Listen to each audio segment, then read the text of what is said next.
Bonjour à tous. Dimanche 14 juin 2020, nous avons comme toujours votre soutien, votre amitié, votre présence massive d'ailleurs en cette entame de notre dimanche politique. Quel plaisir comme toujours aussi. Et nous allons parler de ce programme gouvernemental de soutien au secteur productif, environ 74 milliards, vous le savez bien, pour insuffler une nouvelle dynamique ou peut-être permettre aux entreprises et à l'économie de retrouver une, on va dire, vigueur. Quelle appréciation chez les patrons béninois. Nous allons prendre le temps de revenir aussi sur les effets de Covid-19 sur nos entreprises ici au Bénin. On verra en quoi l'action de l'État va aider l'économie. Pour évoquer tout ceci, il nous faut un profil et nous l'avons ce matin, un grand patron, en tout cas des plus connus au Bénin, administrateur des banques d'origine. Il a déjà dirigé le Conseil économique et social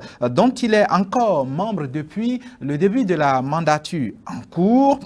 Et puis, n'oubliez pas, il est membre influent et actif du Conseil national du patronat du Bénin. On peut s'en arrêter là pour dire bonjour et bienvenue à notre invité de ce matin, Nicolas Adawé. Bonjour. Bonjour, monsieur Boni. Merci d'accepter notre invitation. C'est un plaisir pour moi. Plaisir pour nous, en tout cas, de vous entendre sur ces sujets-là. Avant de revenir au programme de soutien au secteur productif lancé par l'État avec environ 74 milliards, comme je le disais, nous allons d'abord tempérer, revenir sur le temps fort de cet épisode de Covid-19, l'écosystème entrepreneurial au Bénin, au niveau aussi des investisseurs et autres hommes d'affaires. Comment est-ce que ce monde-là a senti Covid-19? Le Covid-19, nous l'avons senti très mal. Vous savez, nous avons commencé par prendre conscience en cela au cours du mois de mars, dans les environs du 10 ou 12 mars. Dans certains pays, ça avait commencé déjà à menacer. Et puis très tôt, le gouvernement a pris des dispositions. C'est-à-dire les voyageurs, ceux qui viennent de l'extérieur, le gouvernement a pris des dispositions pour imposer déjà la quarantaine. Donc on ne permettait plus aux gens qui viennent de l'extérieur de se mêler directement à la population. Et je crois que ça nous a quelque peu sauvés. Mais nous avons commencé à avoir aussi des effets. Et nous avons eu des compatriotes qui ont commencé par être frappés par cette maladie-là. Oui, oui. Et très tôt dans les entreprises, nous en avons pris conscience et nous avons commencé aussi à prendre des dispositions, surtout les dispositions que l'État avait imposées, c'est-à-dire le lavage des mains et puis la distancialisation sociale. Et nous avons aussi très tôt commencé par prémunir nos employés en achetant des masques, en leur offrant des masques et autres. Et nous avions constaté que ces mesures-là ont fait en quelque sorte, nous avons commencé par avoir des ruptures de stock parce qu'une bonne partie de nos matières premières ou de nos marchandises sont des marchandises importées. Et avec l'arrêt des vols, que ce soit sur le plan aérien que maritime, nous avons commencé par sentir des ruptures de stock. Et nous n'étions plus très en harmonie avec nos clients. Et nous avons commencé par sentir un amenuisement de nos chiffres d'affaires. Et si ça continuait, je pense que ça allait nous amener très loin. Il y a des petites entreprises qui n'ont pas pu résister et qui ont commencé par... qui sont tombées dans des problèmes de paiement de salaire à la fin du mois. Nous tous, on a commencé par réfléchir comment on pourrait faire pour éloigner de ce mal nos personnels. Nous avons commencé par donner aussi des congés forcés aux employés. Et voilà ce que je peux vous dire brièvement dès le départ, comment c'est parti. Et si ça continuait, ça allait être assez grave pour nous. Vous avez souligné, on va dire, cette intervention rapide, des mesures aussi rapidement prises par l'État. Alors, c'est vrai que là, c'est le volet étatique, mais au niveau entrepreneurial, vous-même, vous avez parlé des achats des masques, de pas mal d'outils, hein, aux personnes, on va dire, à vos agents, si on peut le dire ainsi. Ce sont quand même des imprévus de point de vue planification financière aussi. Beaucoup d'entreprises doivent en avoir quand même assez souffert. Oui, bien sûr. Mais nous étions obligés parce que la matière première indispensable, c'est le personnel, c'est l'humain. Et si vous ne soyez pas suffisamment l'humain, les problèmes de l'entreprise pourraient commencer par là. Et c'est ce que nous avons compris en prenant ces actions-là. Et nous avons pu résister jusque-là pour les grandes entreprises. Les petites en ont pâti, mais nous aussi, nous avons commencé par être essoufflés. Et nous avions demandé à rencontrer le gouvernement. Nous avons discuté plusieurs fois. Et la première rencontre a eu lieu le 17 mars 2020. 17 mars déjà. 17 mars déjà. Et donc, il y a eu des rencontres avec les acteurs de l'économie, les organisations patronales et les associations des banques et établissements financiers, et puis d'autres acteurs. Nous avons posé au gouvernement les problèmes que nous amène ce mal-là.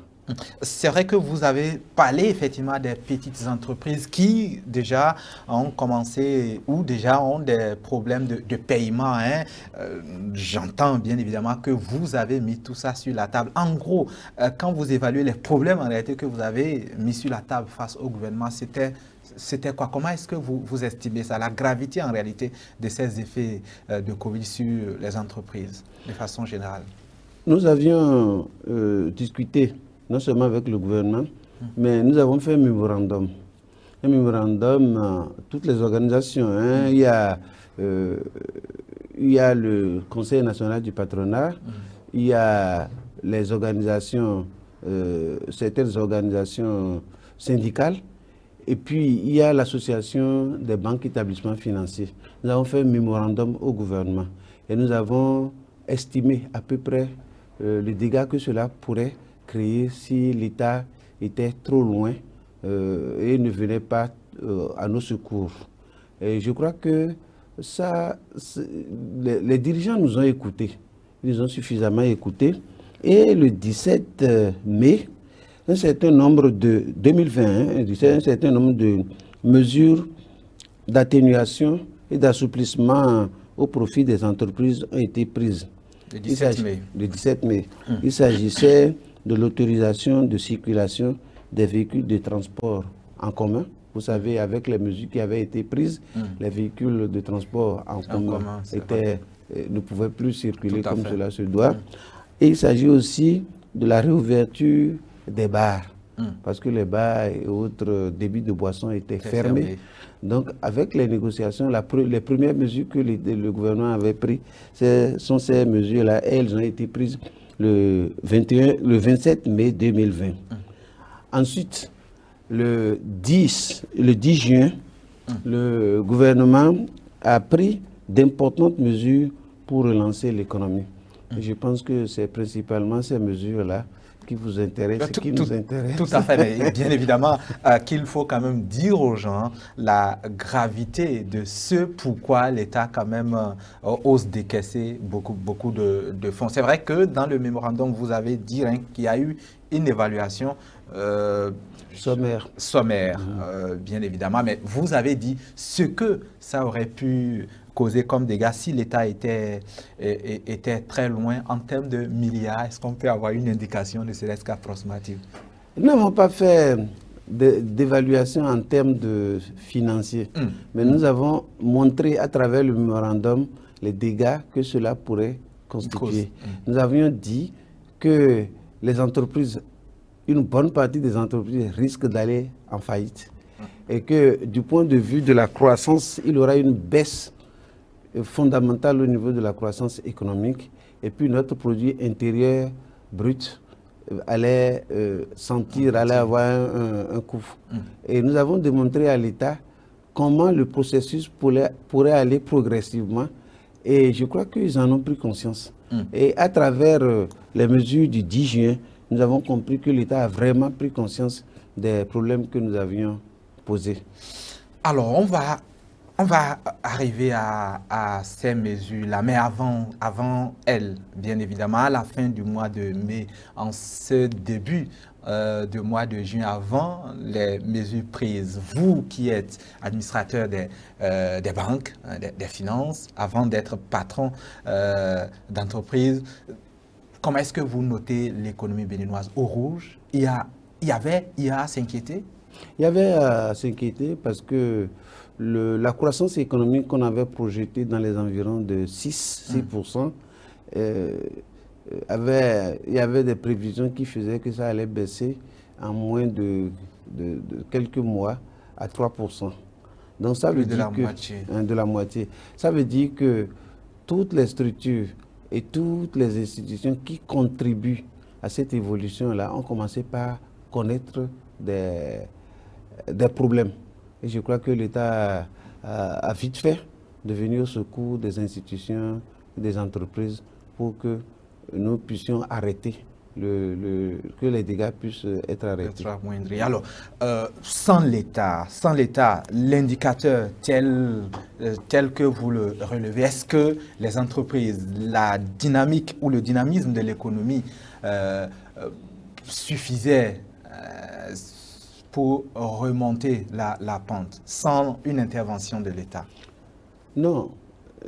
Il est important de vous rappeler que avant même l'arrivée du Covid-19, nous avions déjà quelques problèmes avec la fermeture de la frontière avec le Nigeria. Et puis, avec l'effort de part et d'autre, que ce soit de la part du gouvernement que de la part des entreprises, on essayait péniblement de remonter la pente. Et puis ensuite, c'est le Covid-19 qui est intervenu. Si l'État ne faisait rien, ou bien l'État n'intervenait pas rapidement, ça serait la catastrophe. Et je crois que c'est ça qu'ils ont compris en éjectant suffisamment de la liquidité dans l'économie pour qu'on puisse supporter cette période que nous espérons pouvoir vite finir. Est-ce que ces doubles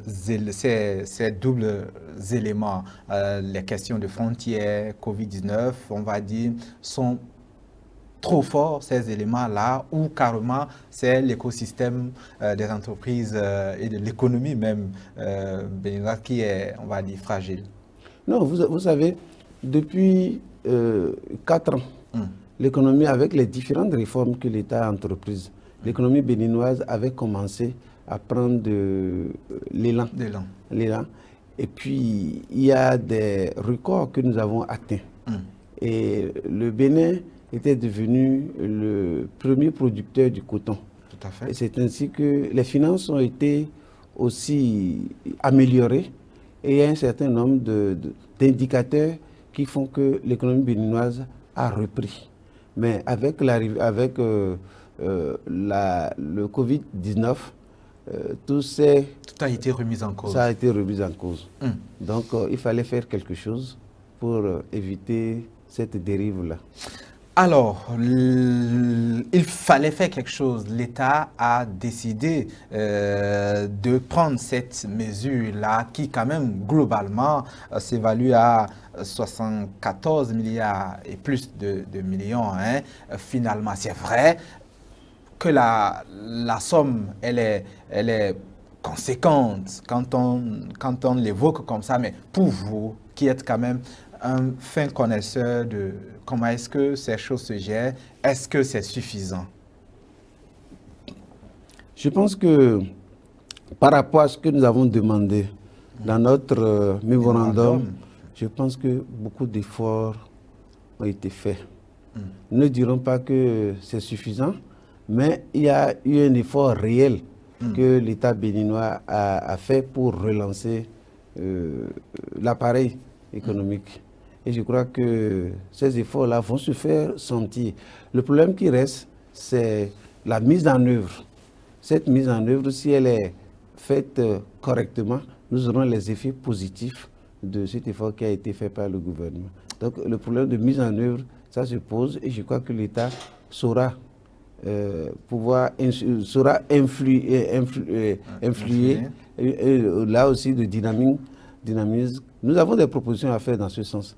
Et au cours de notre discussion, nous essayerons peut-être de l'évoquer pour que cet effort qui a été fait soit justement partagé et que les différents secteurs en bénéficient pour que l'économie puisse démarrer effectivement. Quand vous parlez de la mise en œuvre, vous avez déjà en ligne de mire la grille de répartition? Non, on ne sait pas encore. Pour cela, nous proposons que cela se fasse de façon bipartite ou tripartite. Tripartite, ça sera l'État, ça serait le patronat et ça serait les travailleurs. Et là, nous verrons concrètement dans quel secteur il faut accentuer les choses et ensemble, nous allons essayer de répartir ce que l'État nous a donné. Bien sûr qu'il y a des indications qui sont données, mais ces indications telles que c'est donné, seules ne suffisent pas. Il faut qu'on aille un peu plus en profondeur. Mais quand même, si on s'en tient déjà à ces indications-là, on se rend quand même compte que dans l'opinion, bien évidemment, les gens pensent quand même qu'il y a une très grosse part qui va directement aux entreprises. Et donc, finalement, ça va vers les riches. Est-ce que vous reprenez, on va dire, cette impression-là? Vous savez, les entreprises sont les créateurs de richesse. Donc, à travers les entreprises, lorsque les entreprises créent la richesse, cette richesse-là se répartit un peu partout. Lorsque ça marche bien au niveau des entreprises, l'État en profite et le personnel, les employés aussi en profitent. L'État en profite à travers les impôts et les taxes. Et le personnel aussi en profite à travers le revenu, le revenu qu'ils y gagnent. Et si nous qui sommes créateurs de richesse, nous-mêmes nous avons des problèmes, vous comprenez aisément que ces difficultés-là, ça va se répartir un peu partout sur la nation. Donc c'est en cela que je dis, on dit, bon, c'est les plus riches qui gagnent toujours. Mais il faut qu'il y ait des gens qui puissent, il faut qu'il y ait un noyau qui puisse être bien portant et pouvoir distribuer cette richesse-là. Pour drainer les autres à bénéficier de cette richesse-là. C'est de ce point de vue que nous estimons que ce qui a été fait, ça irait non seulement vers les entreprises, mais vers les foyers du personnel, et ça ira aussi vers l'État. Lorsque l'État donne, l'État ne crée pas dans le vide de l'argent. Hein. L'État arrive surtout que nous sommes un État qui travaillons surtout sur nous sommes un État qui a ses revenus plus vers la fiscalité. Qu'avec autre chose. Donc, si les entreprises sont bien portantes, elles paieront l'impôt. Et cet impôt-là, ça permettra à l'État de répondre à ses obligations, aussi bien de payer les salaires que de faire les investissements nécessaires pour le développement de l'économie. Vous parliez bien évidemment de ces éléments de proposition, bien évidemment, dans le fond que vous avez sans doute prévu au niveau du patronat. Est-ce qu'on peut en avoir quelques éléments? Et c'est fondamentalement, moi je dis, il y a un élément deux ou trois éléments qui nous confortent. C'est-à-dire lorsque il y a des entreprises, il est vrai, c'est les plus faibles et les petites et moyennes entreprises qui ont commencé par se débarrasser, qui ont commencé par licencier parce qu'elles ne peuvent pas continuer de payer les salaires. Et que l'État dit, je prends en charge le salaire brut pendant 3 ans. Vous voyez comment ça va redynamiser ces entreprises. Ensuite, quand l'État dit, moi je permettrai aux entreprises, parce que il faut commencer par préparer le lancement de ces entreprises-là. Ce n'est pas lorsque le Covid va finir qu'on va commencer par réfléchir pour dire quel investissement nous allons faire. Il faut préparer ça et réfléchir déjà. Donc, si l'entreprise a la capacité de faire des investissements, donc d'avoir accès plus facilement au crédit. Et ça lui permettra, les banques lui feront ces crédits, ça permettra à l'entreprise d'investir plus. Et puis, de ces investissements-là, il aura le développement de l'activité de cette entreprise-là. Et l'État a prévu mettre en place 100 milliards de nos francs, 100 milliards de francs CFA, que les entreprises peuvent obtenir sous forme de crédit que vont octroyer les banques à taux zéro. C'est-à-dire les 30 milliards en plus que l'État donne, ça va permettre une certaine bonification de taux et ça permet aux entreprises d'avoir le crédit à 0 francs. Ce qui veut dire que lorsque l'entreprise va au crédit, il ne paye pas les intérêts, c'est l'État qui paye les intérêts à sa place. Et je pense que ça, c'est très important pour permettre la relance. Il y a certains qui disent, au lieu de faire de crédit, et pourquoi on ne prend pas les 30 milliards ou bien les 100 milliards pour distribuer aux entreprises. Nous ne sommes pas en train de demander quelque chose de la gratuité. Nous demandons des moyens qui nous permettent de nous relancer et de créer plus. Distribuer serait, on va dire, comme satisfait à ceux qui commandent, aux entreprises qui commandent. Et distribuer 30 milliards, ça ne pourra pas permettre à l'entreprise de régler tous les problèmes. Combien nous pouvons, chacune des entreprises pourrait avoir pour être satisfait. Alors que sur la base d'un crédit, c'est parce que je sais faire quelque chose. Et si j'ai cette somme-là, sous forme de prêt, je pourrais effectivement développer l'activité que je fais. Je pense que économiquement, c'est plus intéressant que de demander à l'État de nous donner de l'argent. Vous allez voir tout ce que nous avons demandé, ce que l'État a donné, soit c'est pour venir à un moment ponctuel où nous avons des difficultés pour relancer, par exemple pour les salaires. C'est parce que nous sommes en difficulté et que si ça continue, nous allons nous débarrasser des travailleurs que l'État dit, bon, vous avez aujourd'hui des difficultés, mais moi je peux supporter, au lieu de renvoyer les gens, je peux supporter pendant un certain nombre de temps 70% du salaire que vous payez. Là, c'est une action qui est importante. Ne demandons pas à l'État de venir payer tous les salaires des travailleurs et de façon indéfinie. Au moment où nous avons de la difficulté ponctuellement, que nous ayons l'État qui intervienne et qui nous permette de traverser cette période difficile. Alors là, nous sommes, ne serait-ce qu'au niveau de cet aspect de la gestion des personnels, des difficultés par rapport à la gestion des personnels, nous sommes au-delà même de l'économie, nous sommes au-delà, on va dire, des questions d'emploi et d'entreprise. On est en plein dans le social, direct, au profit des populations. Ce qui pourrait se faire directement au profit des populations, vous êtes en train de... C'est-à-dire qu'on est carrément là dans la gestion du social lié à Covid. Parce que des licenciés, c'est quand même des dommages collatéraux au niveau social. Oui, mais si on nous permet de fonctionner et de mieux fonctionner, nous pourrons résoudre un certain nombre de problèmes sociaux. Et avant de résoudre ces problèmes sociaux, il faut que nous-mêmes, on règle nos problèmes de rentabilité, nos problèmes de développement pour régler les problèmes sociaux. L'entreprise ne peut pas faire du social lorsqu'elle ne gagne pas. Lorsqu'elle est en difficulté. Lorsqu'elle est en difficulté. Donc, le social accompagne le développement de l'entreprise. Et finalement, quand on s'arrête à ces éléments que vous avez donnés, on peut comprendre, on va dire, l'enthousiasme, si ce n'est pas trop dit, de vous, patrons, du monde de l'entrepreneuriat, du monde des affaires finalement, face à ces mesures prises par le gouvernement. Mais il y a d'autres mesures qui sont aussi significatives.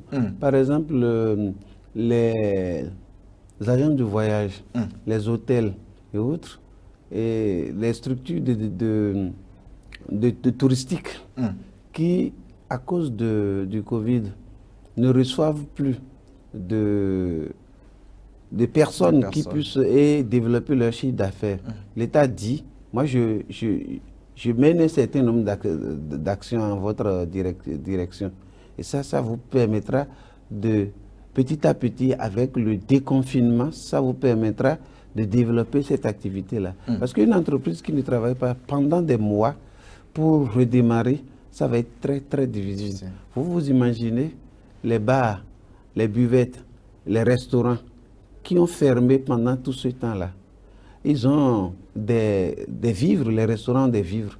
Et ils sont obligés de jeter tous ces vivres-là. Et ils sont obligés de mettre le personnel en chômage. Et pour redémarrer, il faut une certaine aide. Sinon, elles ne pourront pas. Hein. Et c'est pourquoi je pense que l'aide que l'État apporte dans ce domaine-là, ça permet à ce secteur de se relancer. Et je pense que vous posiez la question de savoir tout à l'heure si nous étions totalement contents. Nous avons vu que la plupart de ce que nous avons demandé dans le mémorandum ont été satisfaits.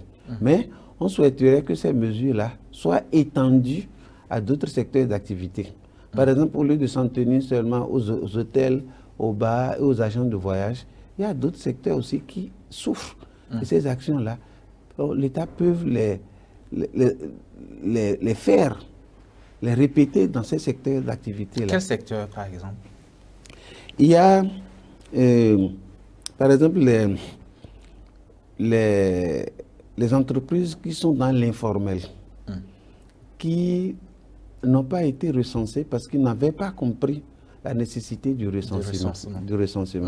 Ou bien qui travaillent, même si elles ne répondent pas à tous les critères des entreprises qui, du point de vue déclaration à la main d'œuvre, du point de vue, mais qui ont recruté un certain nombre de Béninois qui travaillent et qui n'ont pas été pris en compte. Donc si l'État a la possibilité progressivement, on peut penser à ceux-là, pourrait aller dans ce secteur d'activité-là aussi. Il y a nos femmes qui, quand bien même elles ne sont pas formelles au marché, qui font des activités économiques. Qui sont des patronnes, comme qui vous. sont des patronnes. Donc, dans ce secteur d'activité-là, on pourrait voir, on pourrait analyser pour voir l'État, ce que l'État peut faire. Je dis que ce que l'État a fait, c'est un grand effort. Hein, je ne dénie pas, nous ne dénions pas. Mais nous demandons à l'État de faire un peu plus pour que les activités dans d'autres secteurs puissent aussi démarrer. Pour le bien de l'économie. De tout le monde, voilà, de tout le monde. Nous savons que ça serait progressif parce que l'État aussi n'a pas trop de moyens, mais il faut demander.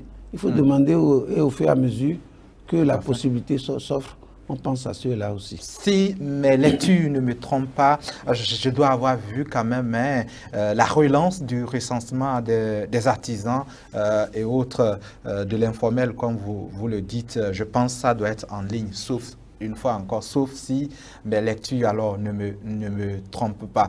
Vous dites bien évidemment qu'il y a pas mal d'éléments, en tout cas de votre mémorandum, qui ont été ces éléments, la prise en compte. Finalement, oui, la mise en œuvre.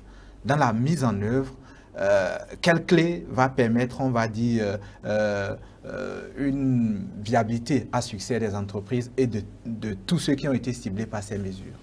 Dans la mise en œuvre, il faut qu'on en discute. On a énoncé les mesures, mais on n'est pas encore rentré dans le détail, on n'a pas encore discuté dans le détail.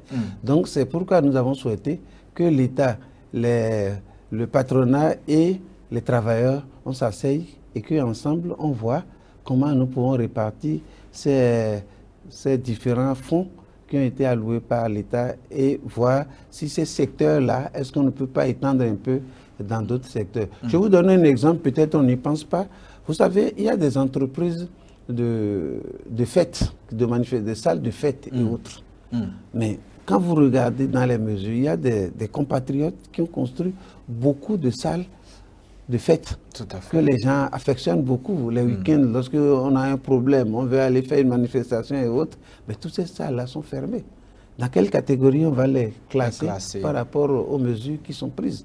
Donc, voilà un peu des choses auxquelles on peut penser et voir si dans ces domaines-là, on ne peut pas aussi intervenir. Finalement aussi, avant de revenir dans ces efforts qui restent à faire, mais vraiment des efforts déjà salués à votre niveau et au niveau de tous les patrons, on a suivi la conférence de presse, hein, on va dire ce vendredi soir, et on pouvait quand même lire, on va dire, le sentiment du monde des patrons. Alors, c'est vrai que ces mesures-là, en tout cas au niveau de la population, même si au niveau des patrons, vous ne criez pas à haute voix pour appeler l'intervention de l'État, vous avez les coulisses et les couloirs que vous avez suivis. La population attendait, demandait, s'impatientait. Le timing, que dites-vous du timing? Le timing, non, nous souhaitons que cela se fasse rapidement. Rapidement, et rapidement, ça serait la mise en place effective de ce comité tripartite-là, qu'on le fasse rapidement et qu'on ne traîne pas, et pour que ces mesures-là puissent se mettre en place dans un délai assez proche. Je ne peux pas dire ici aussi dans 15 jours, dans 20 jours, mais le plus tôt serait le mieux.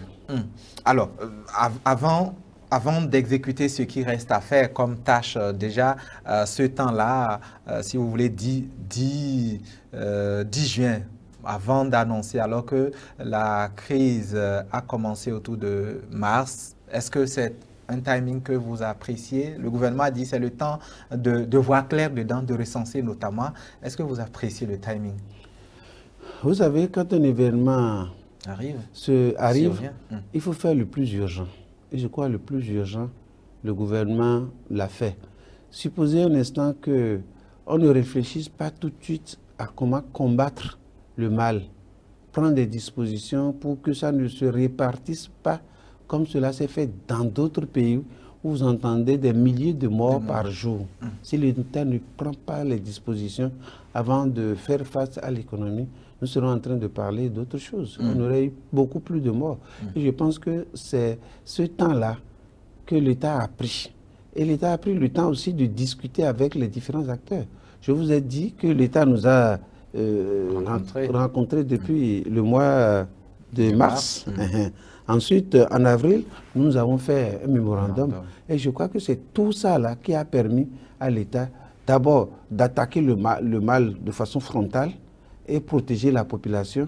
Ensuite, comment nous allons faire, une fois que nous estimons que la population, nous avons fait le minimum pour la protection, comment nous allons faire sur le plan économique pour que l'économie ne tombe pas complètement. Je pense que c'est par rapport à tout ça là et aux discussions que nous sommes venus jusqu'au mois de juin. Et nous pensons que ce n'est pas trop tard. Il est vrai qu'il y a certains pays qui ont très tôt annoncé les chiffres et autres. Mais le problème est de voir est-ce que tous ces chiffres-là qui ont été annoncés, c'est effectivement mis en œuvre. Et c'est en cela que nous demandons, bon, nous sommes contents, nous avons apprécié les mesures qui ont été édictées le 10, mais il faudrait que ça n'attende pas trop. Il ne faut pas que ça soit en retard à ce niveau. Nous pensons que le temps que l'État a mis pour prendre ces mesures-là aura permis de tout planifier. Voilà. Donc, il faudrait que trop tôt, ces mesures qui sont prises, on puisse se les mettre en œuvre. On peut lire, on va dire, la joie des patrons, du patronat, mais aussi l'impatience de voir le processus fini. Bien sûr, vous avez bien compris. Vous avez compris. Alors, bien évidemment que dans ce qui aura comme effet, dans ce que l'économie nationale sera après ces mesures-là, il y a quand même, on va dire, l'ingéniosité de vos patrons créateurs à la fois d'emploi mais de richesse. Est-ce en la matière, notre écosystème a des hommes et à la fois des structures à même, avec ces mesures-là, d'avoir un nouveau souffle, en tout cas rapidement? Vous savez, l'entrepreneur, c'est celui qui réfléchit non seulement pour le présent, mais pour le futur. Il est toujours en train de rechercher les éléments qui lui permettent d'avancer. Et je crois que nous sommes en train de réfléchir, nous recherchons depuis qu'il y a eu cette pandémie, nous réfléchissons à comment nous allons traverser la pandémie, mais après la pandémie, comment nous allons nous comporter. Bon, vous avez posé le problème des hommes. Est-ce que nous avons les hommes qu'il faut pour pouvoir, une fois que ces mesures sont réparties? Est-ce que nous avons les hommes qu'il faut pour insulfer, pour donner suffisamment de dynamisme à nos structures? Je pense que c'est un vieux problème qui se pose. Nous essayons de nous adapter. Mais si vous faites attention, à la même séance du 10 juin, l'État a pris un certain nombre de mesures en ce qui concerne la formation et des étudiants, des hommes pour le marché du travail. Vous savez, aujourd'hui, nous avons beaucoup d'écoles qui sortent beaucoup de diplômés, nous avons beaucoup d'universités qui sortent de diplômés, mais nous nous plaignons toujours que nous n'avons pas la qualité de la main-d'œuvre que nous recherchons. L'État, le 10 juin, a pris des mesures. C'était des anciennes mesures que nous avions abandonnées.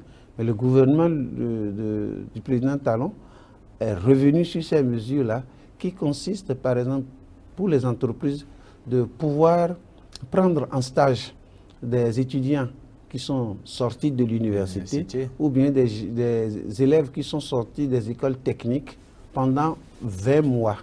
Et c'est l'État qui va les payer. Et en même temps qu'ils sont venus en stage, ils vont se former au métier. Ça nous permettra, lorsque nous faisons cette période-là, si l'élément est bon, de le recruter. Mais pendant 20 mois, l'État a pris l'engagement sur lui de pouvoir payer le salaire de ces apprenants. Un deal qui permet quand même à ces trois parties de gagner. L'apprenant, si vous voulez, le chercheur d'emploi, d'apprendre, de s'habituer aux vicissitudes et aux exigences du monde du travail. L'entrepreneur, le patron, de, on va dire, voir ce qu'il a comme chance en ces hommes-là quand même, d'avoir de bons éléments, et aussi l'État de résolver la question de l'emploi. De l'emploi et du chômage. Et en même temps, si nous avons du personnel qui est bien formé, je pense que ça va agir sur notre rendement. Et ça permettra à l'État aussi, lorsque l'entreprise est rentable, de tirer des profits sur la base par rapport à la fiscalité. De là découle une question. Finalement, Covid-19 et ses dégâts, on les regrette bien évidemment, permet au monde de l'entreprise, au monde de l'entrepreneuriat, au monde du business de s'approcher quand même un peu plus de son gouvernement, ou permet au gouvernement de quand même s'approcher un peu plus du monde des entreprises? Je pense que ce n'est pas le Covid-19 qui a amené l'État à prendre cette mesure dont je viens de vous parler pour la formation des travailleurs. C'est un problème qui est posé, que nous avons toujours posé à l'État. L'État était en train de réfléchir à cela et je crois que c'est une opportunité qui nous est offerte. Ce n'est pas nécessairement à cause du Covid, mais c'est un problème qui est récurrent, qui existe et nous sommes en train de trouver une solution par là. C'est parce que vous avez posé la question de savoir la question des hommes. Et je vous ai dit, il y a une autre mesure en dehors des mesures qui sont prises par rapport au Covid. Il y a une autre mesure auquel tout le monde réfléchissait, l'État réfléchissait. Parce que nous disons souvent que nous n'avons pas la main-d'œuvre appropriée pour pouvoir faire avancer nos structures. On a longtemps dit que le Bénin est le quartier latin de l'Afrique. Mais lorsque vous regardez, vous êtes entrepreneur, vous regardez, il y a des qualifications que nous n'avons pas. Il y a des qualifications que nous sommes obligés de rechercher à l'extérieur. Et je pense que si l'État peut nous accompagner, peut accompagner les jeunes qui sortent des universités de cette façon-là, je pense qu'on en tirera grand profit. On peut en même temps profiter et parler des relations État-entrepreneur, État-monde des affaires, relations gouvernement, structure quand même créatrice d'emplois et de richesses depuis 2016. Votre regard? Vous savez, le président de la République lui-même, c'est un homme d'affaires. C'est un entrepreneur. Et je pense qu'il comprend bien nos problèmes. Et les difficultés que nous avons, que nous ressassons tous les jours, il a eu à faire face à cela. Donc, nous pensons que c'est dans un sens dynamique et c'est dans ce sens-là qu'il faut voir le développement de notre pays. Parce qu'on ne peut rien faire sans la formation des hommes. Si nous n'avons pas des hommes bien formés, on peut injecter des milliards, nous n'allons pas avancer. Vous savez, la Suisse est un pays qui ne dispose pas de matières premières. mais qui a des hommes bien formés. Et parmi les États les plus développés de l'Europe, la Suisse en est un. Donc la formation de l'homme, la matière première pour l'entreprise, c'est l'homme et sa formation. Et je crois que le président de la République a bien compris depuis son installation au palais. Ils sont en train de faire des réformes que beaucoup de gens n'ont pas compris. Et je crois que ça là, c'est une réforme fondamentale. Et je pense que si on va dans ce sens, on fera beaucoup de choses. Il y a beaucoup de travaux qui se font dans notre pays aujourd'hui. Mais on est obligé d'aller recruter la main-d'œuvre ailleurs, en ce qui concerne les cadres, les gens qui vont penser, tout ça là. Progressivement, nous y arriverons. Et nous arriverons à un moment donné où si nous voulons construire, je donne un exemple, un immeuble à 50 étages, nous n'avons pas besoin d'aller chercher la main-d'œuvre ailleurs. Nous n'avons pas besoin d'aller chercher des ingénieurs ailleurs. Nous aurons la capacité, la possibilité de travailler rien qu'avec des Béninois. Ingénieurs béninois et tous les autres qui seront béninois. Donc je pense que dans ce sens-là, nous devons tous réfléchir dans cela pour pouvoir avancer. Encore une question sur vos rapports avec le gouvernement. C'est vrai que vous avez parlé du président de la République qui est aussi entrepreneur, homme d'affaires. Et donc, la proximité, elle devait être, on va dire, évidente. Mais les réformes, parfois, elles sont dures. Est-ce que vous vous sentez à l'aise? Oui, vous savez, tout ce qui est changement n'est pas accepté dès le départ. Surtout qu'il y a beaucoup qui n'ont pas encore compris le sens dans lequel le changement se fait. Et là, il y a des réformes pour lesquelles nous-mêmes, nous allons nous poser des questions. Mais plus tard, je pense que ça serait des réformes. Ça, c'est des réformes qui nous avantageront. Par exemple, toute réforme dans le domaine fiscal, à partir du moment où l'État nous tire un peu plus d'argent, vous comprenez que nous n'allons pas applaudir. Mais si vous étudiez cela, et ça va permettre, ça nous permettra, nous aussi, d'avoir ce que nous devons avoir et que ça va transformer la structure de l'économie. Et ça va faire avancer le pays. Si vous êtes raisonnable, vous ne pouvez qu'accepter. Mais toute réforme au départ n'est pas automatiquement acceptée. Mais il faut du temps. Il faut l'intelligence à nous tous et l'effort de compréhension qu'il faut pour pouvoir accepter ces réformes-là et pour que ça puisse nous permettre de nous développer. Et nous devons aller dans ce sens parce qu'une seule personne ne peut jamais changer un pays. Il faut que ce soit l'effort de nous tous, la compréhension collective pour que ça puisse avancer. Et je crois que c'est cet effort-là que nous devons pouvoir faire. Les patrons, on n'a pas souvent la chance de les avoir. On l'a aujourd'hui. On va en profiter au-delà des mesures liées aux dégâts de Covid-19. Donc, vous demandez vos différents regards sur pas mal d'éléments. Il y a eu, c'était l'une des difficultés du monde des entreprises. Ici au Bénin, les questions liées à l'électricité, la disponibilité de l'énergie. Depuis 2016, ce cri-là, en tout cas au niveau de la population, on l'entend moins. Au niveau de l'entreprise, comment est-ce que vous vivez le management de la question énergétique? L'énergie électrique, c'est un problème pour les entreprises. D'abord pour les individus, pour les chefs de famille que vous êtes, que nous sommes, c'est un problème important et que nous subissons nous tous. Il y a beaucoup d'efforts qui ont été faits par les uns et les autres, les différents gouvernements, et n'avons pas encore complètement satisfaction. Aujourd'hui, ça s'est amélioré un peu et nous souhaitons que ça aille un peu plus. Parce que vous ne pouvez pas concevoir la création et l'installation d'industries si nous n'avons pas suffisamment d'énergie.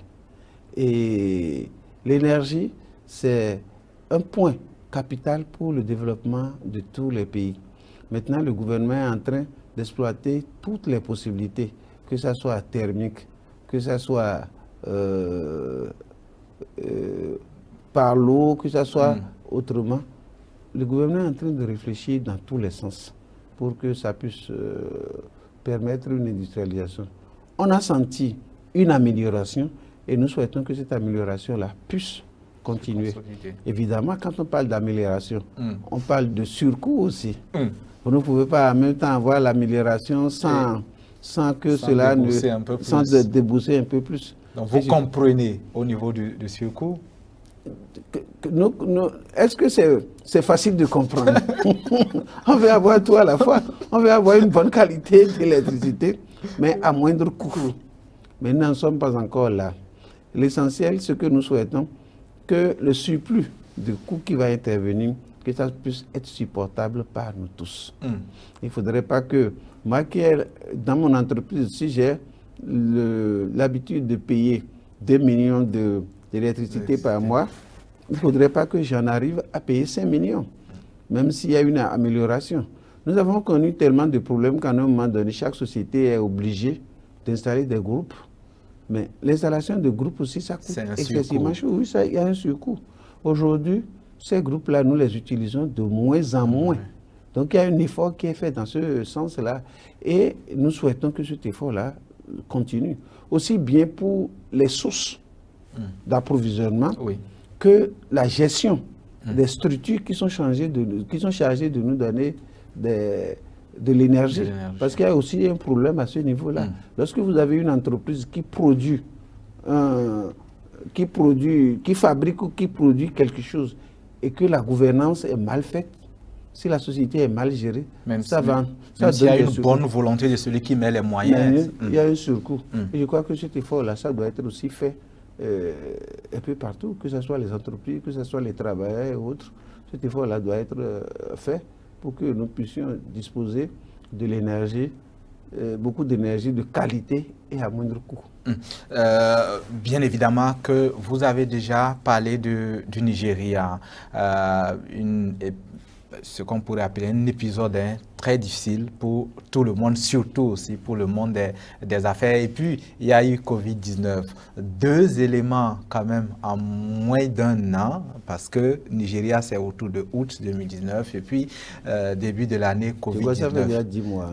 Bon, si vous voulez, oui, effectivement, environ 1 an. Alors, ces 2 éléments-là, l'économie béninoise aujourd'hui sort de ces 2 épisodes. C'est vrai que Covid est encore là. Globalement, comment est-ce que vous, administrateurs des finances, des banques, donc, vous analysez on va dire la résistance, la capacité de résistance de l'écosystème du monde des affaires, mais surtout de l'économie béninoise aujourd'hui? Vous savez, lorsqu'il y a une situation, l'homme essaie toujours de faire de l'adaptation. Sinon, on est fini.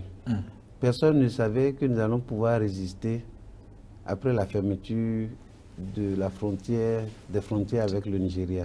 Si nous avons résisté, c'est parce que nous avons commencé par rechercher autre solution. Et quand il y a eu le Covid, nous avons commencé par chercher des solutions pour survivre. Et je crois que c'est cette adaptation de l'homme qui fait qu'il est un être pensant. Il est un être qui est capable de vivre dans n'importe quelle situation difficile. Et je crois que au Bénin, nous avons commencé par mettre en œuvre notre ingéniosité pour pouvoir survenir d'abord aux problèmes posés par la fermeture du Nigeria. Vous savez, il y a beaucoup de choses qui faisaient que nous dépendions strictement du Nigeria. La frontière est fermée. Nous avons commencé par nous réorganiser. Et en plus, il y a le Covid qui s'est ajouté. Mais vous avez vu combien de personnes, quand on analyse par rapport à la sous-région et par rapport au monde, nous pensons qu'on n'est pas les plus malheureux. Donc nous allons continuer à survivre, nous allons continuer à nous adapter, nous allons continuer à réfléchir et à vivre et à développer notre pays. Je ne pense pas que nous allons nous laisser nous abattre.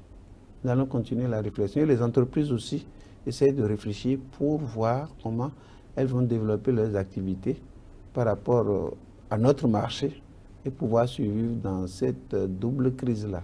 L'ingéniosité béninoise pour traverser ces deux crises-là, finalement, vous l'attribuez à la population de façon générale ou au management gouvernemental?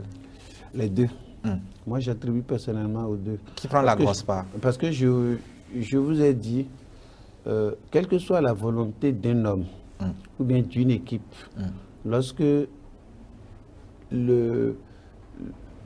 l'équipe ou bien la population qu'elle gouverne, cette population ne suit pas, c'est difficile d'atteindre l'objectif que l'on veut. Donc ça doit être un effort de nous tous. Ça ne doit pas être l'effort uniquement du président de la République ni de l'équipe gouvernementale.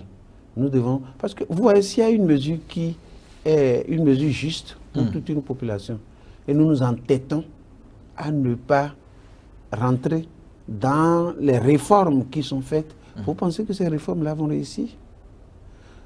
Je vais vous donner un exemple dans ce pays. Pendant longtemps, quand on nous dit de porter des casques, nous refusons de porter. Mais lorsque le gouvernement a insisté et nous avons commencé, la population a commencé par voir l'évidence de cela pour éviter les accidents et autres. Aujourd'hui, c'est devenu une habitude. Sans contrainte. Sans contrainte, c'est devenu une habitude. Je pense que dans tous les domaines, ça doit pouvoir être cela. Si on dit que ceci-là, c'est ça qui profite à la population, et c'est un seul individu ou un groupe d'individus qui veut aller à l'encontre, on ne peut pas faire avancer le pays dans ces conditions-là. Il faudrait que chacun comprenne que c'est ensemble que nous devons pouvoir bâtir notre pays. Et que ce n'est pas seulement destiné à un individu ou bien à un groupe d'individus qui est, même si ce groupe-là nous dirige, c'est pour qu'en fait, nous tous, nous puissions bénéficier de cela. Et il faudrait que ce groupe-là, qui aussi le fait, puisse le faire de façon sincère. Et que tout un chacun de nous, on puisse comprendre que l'effort qu'il est en train de faire, que c'est pour nous tous, que c'est pour le bien-être, pour changer la physionomie du pays. Et lorsque les résultats commencent par à transparaître, tout le monde suit automatiquement. Et je crois que c'est à ces conditions-là que nous allons pouvoir vivre, nous allons pouvoir vaincre ce que nous avons aujourd'hui, les défis que nous avons aujourd'hui, les défis du Covid et les défis de la fermeture de la frontière. Alors, on va sortir de ces doubles crises-là, parler quand même, on va dire, dans les rapports gouvernement, relations gouvernement-entreprise, il y a quand même eu pas mal d'initiatives, la dématérialisation dans la création des entreprises, la dématérialisation, si vous voulez, la digitalisation aussi d'un certain nombre de taxes. Comment est-ce que les entreprises et les hommes d'affaires vivent ces initiatives-là aujourd'hui? Ces initiatives, nous essayons de suivre et de nous y adapter. Parce que ça induit des changements. Hein? Ça induit des changements. Oui, ça induit des changements. Vous savez, tout ce qui est nouveau, ça met du temps à s'installer. Surtout que si on est d'une certaine génération, ce n'est pas évident. C'est pas évident. Il faut se remettre en cause et travailler, apprendre et remettre un certain nombre d'habitudes dans nos entreprises et un certain nombre de formations. Tout à fait. À ceux qui travaillent avec nous, à ceux qui constituent l'élément essentiel de l'entreprise. Je veux parler du personnel pour que ça puisse suivre. Effectivement, nous essayons de nous y mettre. Par exemple, par le système de téléconférence et autres là. Nous sommes obligés maintenant de le faire. Mais au départ, c'était pas évident. C'était pas évident. Mais par rapport à la situation qui s'impose à nous, nous avons commencé par le faire. Et je pense que nous sommes obligés, le monde avance, la technique avance, et nous devons mettre ces techniques-là à la disposition de nos entreprises pour pouvoir aussi avancer. Il y a, on va dire, il y a aussi qu'avant, on se plaignait quand on est entrepreneur et on a fait les couloirs de l'administration, que ce soit pour la création, la gestion de tel ou tel papier. Aujourd'hui, ces éléments-là, où on en est, est-ce que ça s'améliore? Il y a un effort, mais je dis il faut bousculer l'administration.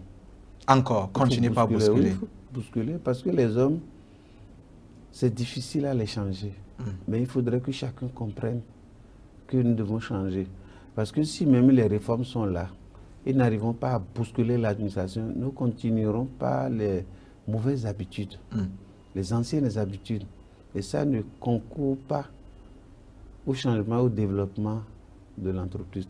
Par exemple, dans les textes, on dit, si vous avez un contrat avec l'État, un marché avec l'État, dans un délai X donné, dans 6 mois maximum, ou bien lorsque vous livrez la marchandise, dans 2 mois ou 3 mois, l'État va vous payer.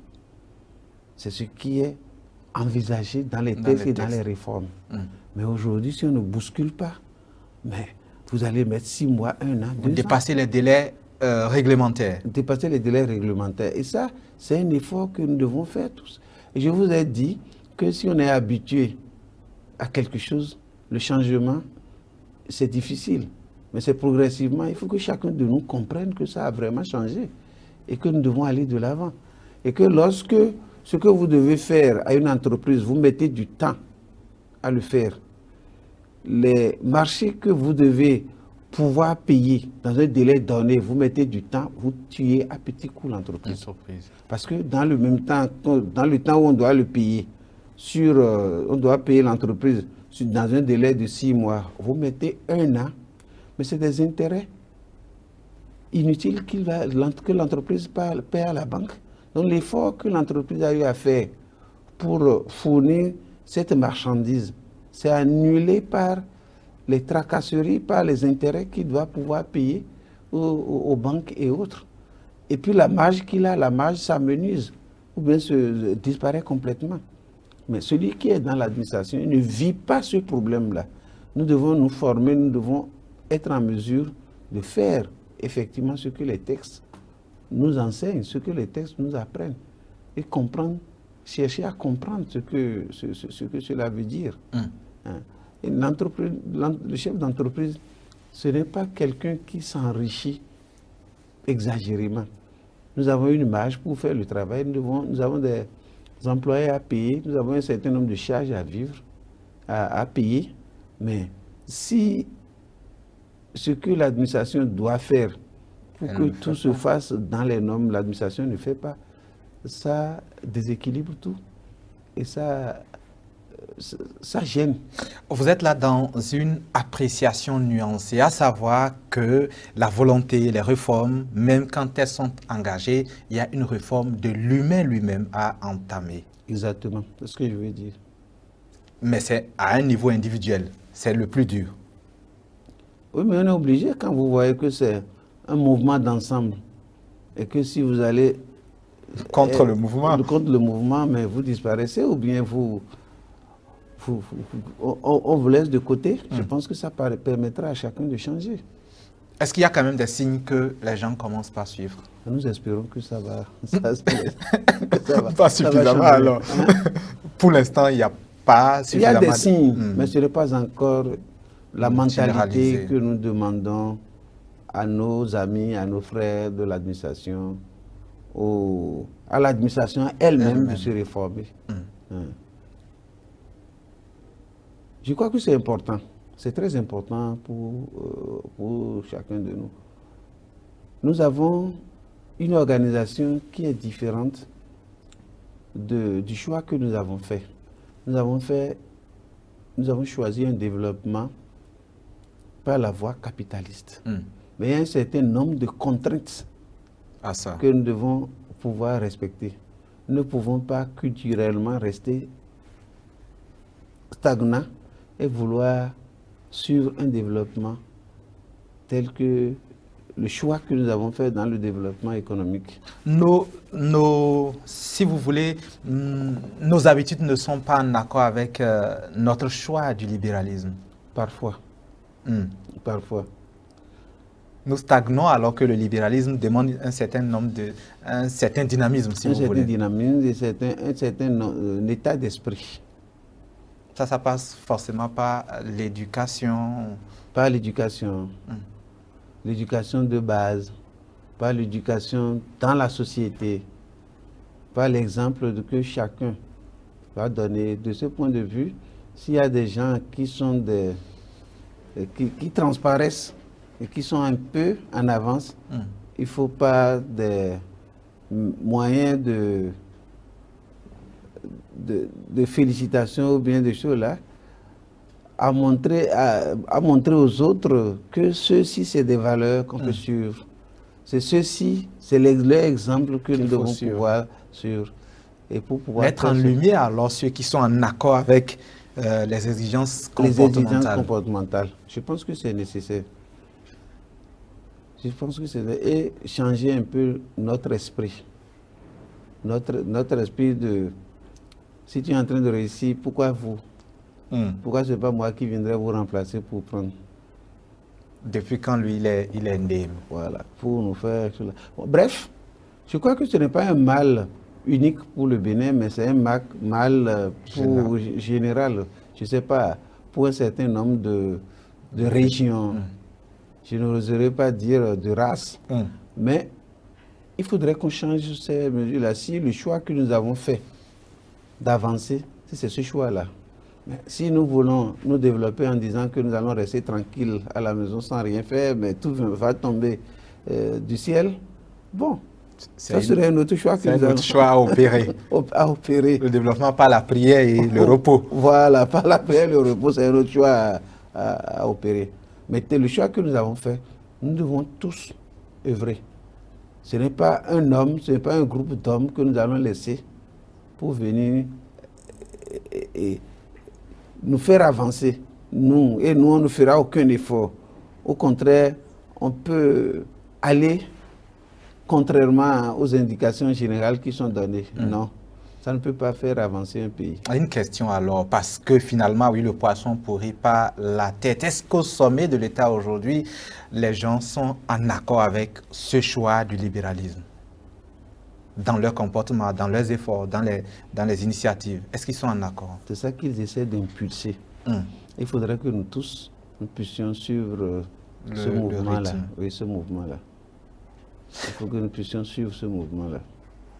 Et c'est pourquoi je dis, quand un groupe impulse, si nous voulons avancer tous, il faudrait qu'on suive. Il ne faut pas laisser les gens seuls et dire, bon, ben, on va rester là pour voir ce qu'ils vont faire. Hein? C'est honteux. Non, ça n'avance pas un pays. Finalement, quand on vous suit, c'est vrai qu'il y a des subtilités dans votre façon d'administrer quand même votre discours, mais quand on vous suit, on peut, en tant que jeune, dégager des éléments qui sont comme vous êtes en phase avec la gouvernance actuelle, vous êtes fier de toutes les réformes, même douloureuses, vous l'avez dit quelquefois, mais qu'il y a encore et encore d'éducation, de discours d'éducation à passer. Je suis en accord avec certaines des réformes que je connais, parce que je ne connais pas toutes les réformes. Je connais des réformes qui sont dans mon domaine. Qui touchent votre secteur. Qui touchent mon secteur. Je suis en accord avec ça. Et je dis qu'il faudrait qu'on fasse l'effort nécessaire pour la mise en application de ces réformes-là. Il ne faudrait pas qu'on constitue un frein. Même si c'est douloureux. Si après tout, si c'est dans l'avantage d'un grand nombre, c'est dans l'avantage du pays, même pour moi, si c'est douloureux, il faudrait que je puisse suivre, parce que si je pense que les intérêts que je recherche, je ne perdrai pas tout. Je peux perdre un certain nombre d'avantages que j'avais préalablement.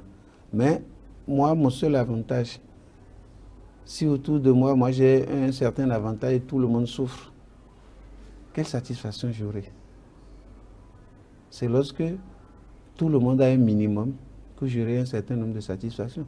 Donc, œuvrons pour suivre, même si c'est un peu douloureux, et œuvrons pour avancer, pour faire avancer le pays. Donc, des réformes que je connais et que j'estime, j'ai la compréhension que ça va faire avancer, je soutiens. Je pense que j'inviterai les jeunes, les gens qui sont proches de moi, qu'on suive et qu'on aille de l'avant. Évidemment, on ne peut pas faire de l'omelette sans casser des œufs.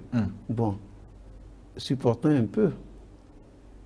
On ne peut pas avoir tout à la fois. Au même moment. Au même moment.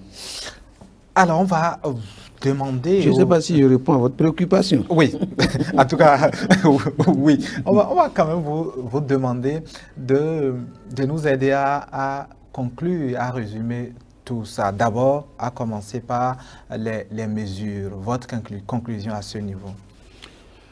Les mesures que le gouvernement vient de prendre, aussi bien en avril qu'en juin, c'est des mesures qui, pour nous, sont des mesures qui nous accompagnent, qui peuvent permettre de résorber nos problèmes dans nos entreprises.